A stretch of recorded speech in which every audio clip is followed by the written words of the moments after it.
മച്ചാമാര് ഈ അടിക്കുന്നവനെ ഒന്ന് നോക്കി വെച്ച് ഇവനും ഇവന്റെ ടീമേറ്റും കൂടി ഇപ്പൊ എന്നെ റേഞ്ച് എടുക്കാൻ വരും.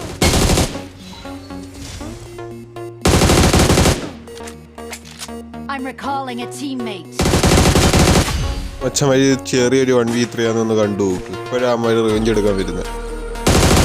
ഞാൻ നേരത്തെ അടിച്ചു കിട്ടാൻ ഇപ്പൊ റീകോൾ ചെയ്യാം. അവ ഇപ്പൊ പറന്ന് വന്ന് എന്റെ അടുത്ത് വന്നു കയറാം. അവന്റെ പ്ലാക്കി അങ്ങ് വിടും.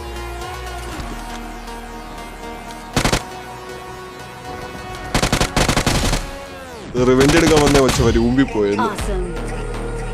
ഫ്രണ്ട് ഇപ്പൊ ഇവന്റെ 2 ടീമേറ്റ് ഉണ്ട്. അമ്മാര് ഞാൻ ഇപ്പൊ കയറി. മച്ചമാരെ എന്റെ വീഡിയോ ആദ്യമായിട്ടാണെന്നെങ്കിൽ ചാനലൊന്ന് സബ് ചെയ്യാൻ മറക്കണ്ട. എന്റെ വീഡിയോ കാണുന്ന വല്ലതും ചാനൽ സബ് ചെയ്യാറില്ല. എല്ലാവരും ഒന്ന് മാക്സിമം സബ് ചെയ്ത് സപ്പോർട്ട് ചെയ്യുക.